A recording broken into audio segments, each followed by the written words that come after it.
Je me réjouis beaucoup d'annoncer la première oratrice, c'est Andrea Gurtner, qui est professeure pour la diversité et inclusion à la Haute École spécialisée bernoise, département économie. Et depuis des années, elle s'occupe de ce thème, et surtout des jeunes salariés. Je l'ai dit à Thomas, et c'est aussi une question à vous. Peut-être vous vous rappelez comment c'était à l'époque où vous avez commencé à travailler. Aujourd'hui, à l'âge de 13, 14, on réfléchit déjà à ce qu'on veut faire, qu'est-ce qui m'intéresse, qu'est-ce que je peux faire, est-ce que je suis prête pour choisir une profession. Ce genre de questions sont des questions pour les jeunes. La concurrence est grande et de quelle manière on peut bien commencer cette entrée dans la vie active. Voilà les thèmes qui nous occupent aujourd'hui. Qu'est-ce que les entreprises peuvent contribuer pour que les jeunes salariés restent et peuvent se développer, travailler bien et trouver du plaisir. Andrea Gurtner va parler de sa recherche nationale, internationale, nous présenter des données qui sont une base pour la journée. Je donne la parole à Andrea.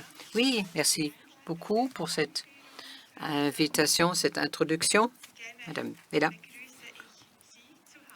je vous salue, tous ceux et toutes celles qui sont chez eux pour m'accompagner virtuellement. Je vous présente quelques idées par rapport à l'environnement, la situation de la société dans laquelle les jeunes se trouvent aujourd'hui, quelles sont les attentes des jeunes par rapport à leur avenir, leur travail, leur employeur, leur supérieur. Et finalement, nous, en tant que formateurs, formatrices, en tant que supérieurs, de quelle manière pouvons-nous accompagner ces jeunes?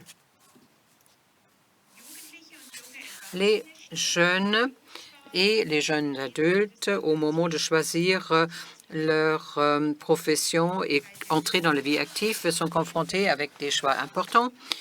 Ce sont des possibilités qui existent, beaucoup de possibilités. Ils savent que l'apprentissage, c'est seulement un début et il y aura peut-être d'autres activités qu'ils vont faire après. Mais aussi l'environnement privé change rapidement avec les détachements des parents, avec des nouveaux partenariats, des nouveaux amis et cherche une nouvelle identité. Cette phase, l'entrée dans la vie active, est liée cet souhait d'une autonomie, responsabilité, de reconnaissance et aussi d'être accompagné. Les jeunes croient que c'est tout à fait compatible, les amitiés, les loisirs et le travail. Ce sont des contradictions qui ne sont pas toujours faciles à lier.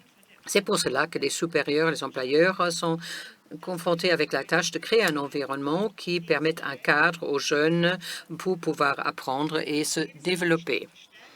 Les forces et les compétences doivent être développées et les nouveaux talents peuvent être obtenus. Pour bien comprendre les jeunes, il ne suffit pas de parler de l'âge et de ce défi, ce moment, l'âge et les différentes phases de la vie sont importants pour l'appartenance à une cohorte, une génération. Ce sont les différentes périodes d'âge et différents événements de la société, de l'économie et de la politique qui caractérisent leur monde, monde des individus. On parle de la génération Y, Y ou Z et on essaie de trouver des points en commun. De l'autre côté, la société, les développements dans l'économie et dans la politique ou les méga-tendances qui sont d'actualité et qu'on vit tous, avec lesquels on est en contact, concernent aussi les jeunes.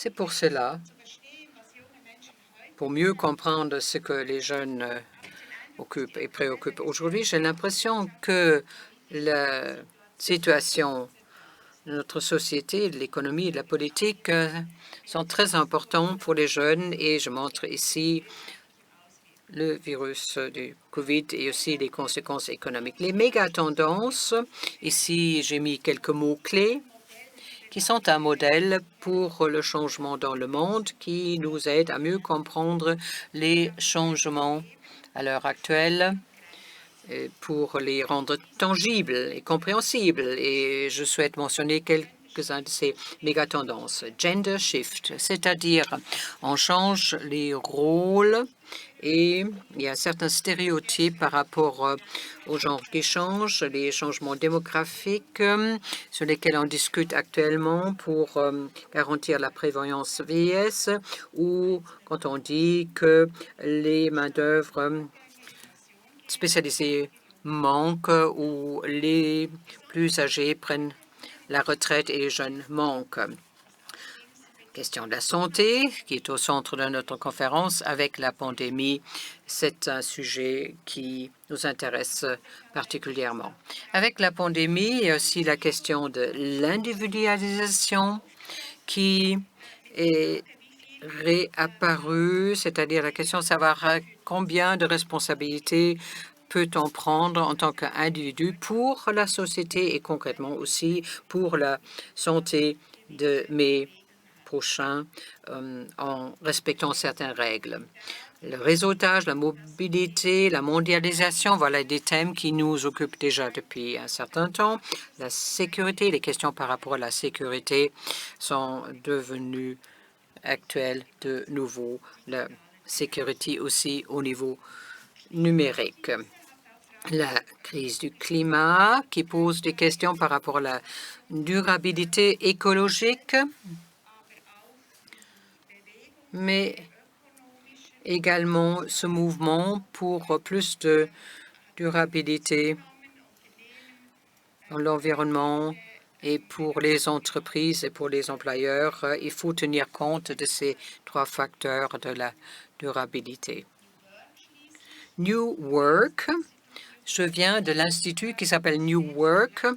Ça représente une hiérarchie plus plate, c'est-à-dire les carrières classiques perdent en valeur, en importance. La question du sens se pose de plus en plus. Et finalement, la culture de savoir, la connaissance et aussi la formation et l'éducation qui deviennent de plus en plus importants et qui caractérisent le monde du travail et également les options qui se présentent aux jeunes. Et finalement, c'est aussi l'importance de l'urbanisation qui augmente. Qu'est-ce que ça veut dire pour les jeunes? Ils choisissent une formation, une profession sans savoir exactement si ce qu'ils viennent d'apprendre peut aussi être appliqué sous la même forme ou combien de temps leur profession va encore exister. Ou si ils vont travailler dans un cadre traditionnel ou plutôt dans un gig work, c'est-à-dire en remplissant des tâches spécialisées en tant qu'individu, en tant qu'indépendant ou faux indépendant. Alors, ils ne savent pas si le travail aura la même position, la même valeur que ce que ça représente pour les gens qui sont dans la vie active actuellement, qui se définissent par leur profession, par leur CV. Les jeunes regardent en avant, cherchent une perspective, les choses qui leur procurent le plaisir, qu'ils aiment bien faire. C'est avec cela qu'ils souhaitent s'engager, avec quels gens je souhaite travailler, qu'est-ce que je veux changer. Il faut aussi voir d'où vient l'argent, mon salaire. Pour les jeunes, ils se posent la question ce qu'ils veulent vraiment faire. C'est une question qui se pose toujours et l'environnement dans lequel ils se posent cette question a changé entre-temps. La génération antérieure, c'était un peu moins dynamique. Les professions étaient bien définies. Une fois qu'on est entré en entreprise, on pouvait commencer une carrière par les différentes étapes jusqu'au moment d'arriver à une position supérieure, par exemple de direction avec l'âge. Aujourd'hui, c'est beaucoup plus dynamique et les options sont moins fiables. Avant, on s'est posé la question, est-ce que je peux choisir ma profession? Aujourd'hui, il y a beaucoup plus d'insécurité pour savoir si la profession qu'on a appris peut être exercée aussi à l'avenir, si les capacités que j'ai apprises sont encore sollicitées à l'avenir, ou est-ce que je serai remplacé par un robot. Alors maintenant, nous allons regarder brièvement quels sont les souhaits et les attentes des jeunes. Et il y a des entretiens et des enquêtes qui nous servent de base. Les sondages qu'on fait aujourd'hui au niveau des entreprises et aussi au niveau des États, il y a des études au niveau international et aussi en Suisse. Voici quelques-uns de ces sondages avec des résultats sélectionnés. Ici, une étude internationale de Deloitte qui a été effectuée il y a 2 ans, en 2019, avec comme titre « A Generation Disrupted ». Et je crois que ce titre qu'ils ont donné à leur étude montre aussi cette situation, cette génération déchirée un peu, qui montre leur situation compliquée. Quels sont les objectifs principaux des jeunes? Qu'est-ce qu'ils ont répondu en 2019 au niveau international? Des voyages, d'abord. Ça, c'était en 2019. Aujourd'hui, nous sommes en 2021. Depuis 1 an et demi, avec la pandémie, ce souhait existe certainement toujours auprès des jeunes, mais la réalisation est limitée.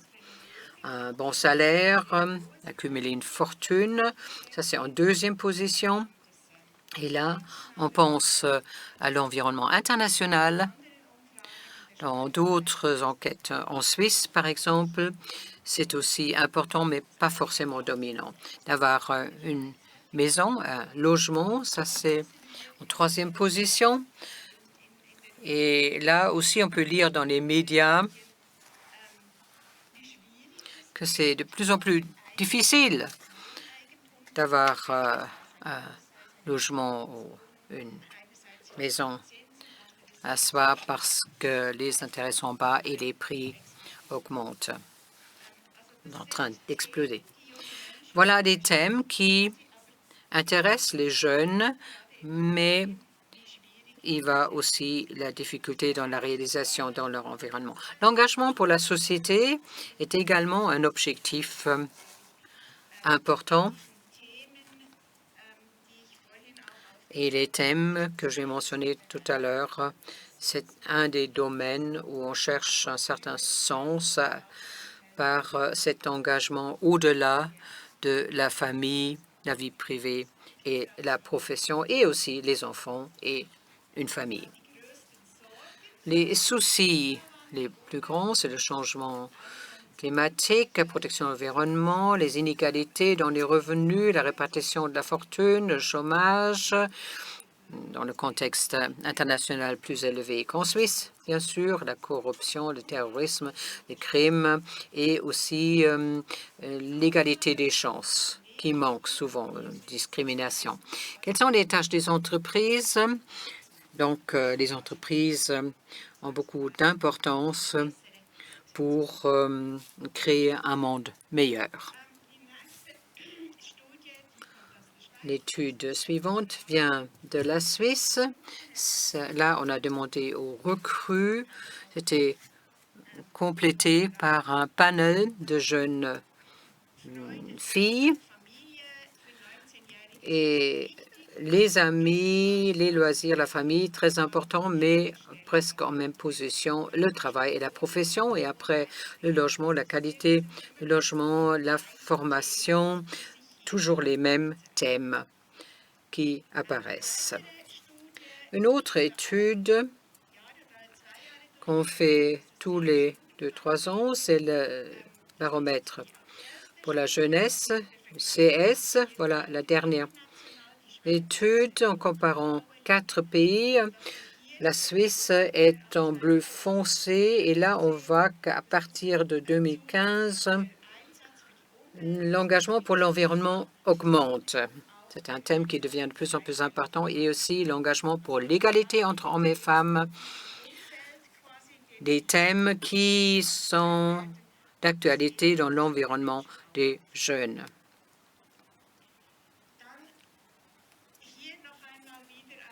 Ensuite,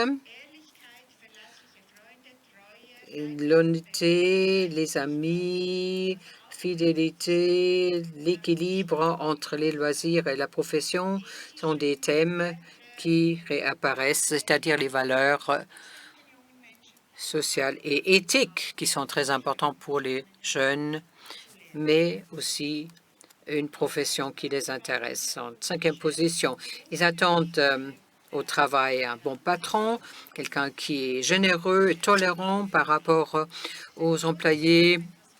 Le salaire est important, un environnement moderne, possibilité de faire preuve de créativité, possibilité de formation continue, une possibilité de carrière pour les jeunes. Ça, c'est important pour les femmes, mais aussi plus la moitié des hommes qui considèrent ce point comme important. Qu'est-ce que ça veut dire dans la mise en œuvre pour les employeurs? Alors ici, je me base sur notre étude et je résume les entretiens qu'on a eus.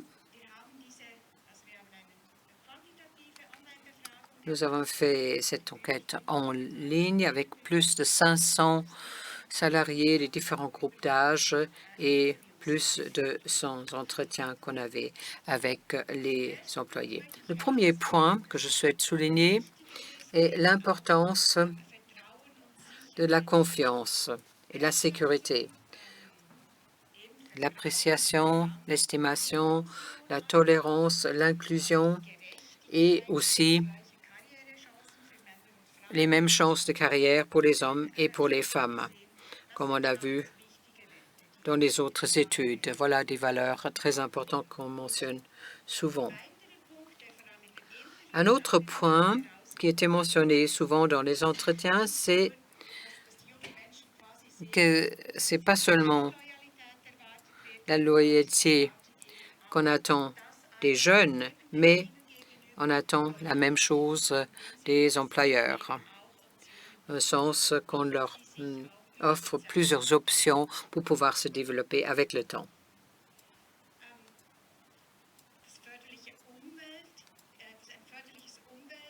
Il faut un environnement qui permet une promotion et développement. C'est un point très important.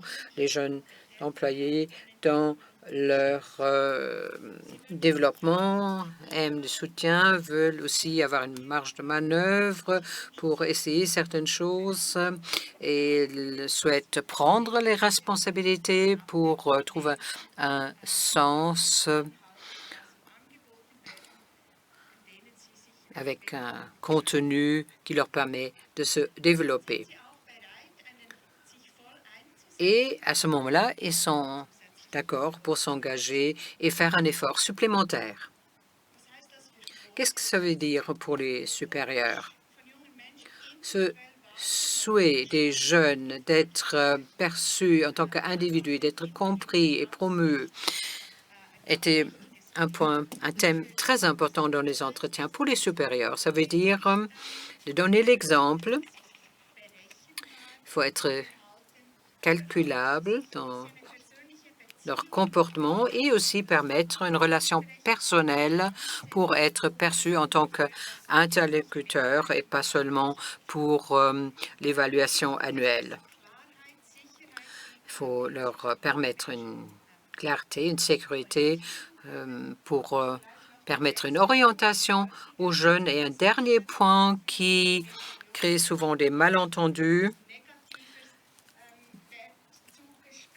et souvent On considère cela comme quelque chose de négatif, que les jeunes veulent être doués et reçus, pas d'une manière non critique, mais en tant que retour, en tant que feedback. Les jeunes veulent apprendre et pour cela, ils ont besoin de retour, d'une évaluation.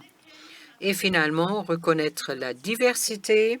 C'est très important pour moi de ne pas généraliser pour dire la génération Y est comme cela, la génération Z est différente, il y a différence entre les hommes et les femmes, mais il faut voir cette diversité entre les individus, entre les jeunes. Il faut la reconnaître, la percevoir et créer des conditions correspondantes pour en tenir compte. Il faut trouver des solutions individuelles et en discussion, en dialogue, on peut les trouver.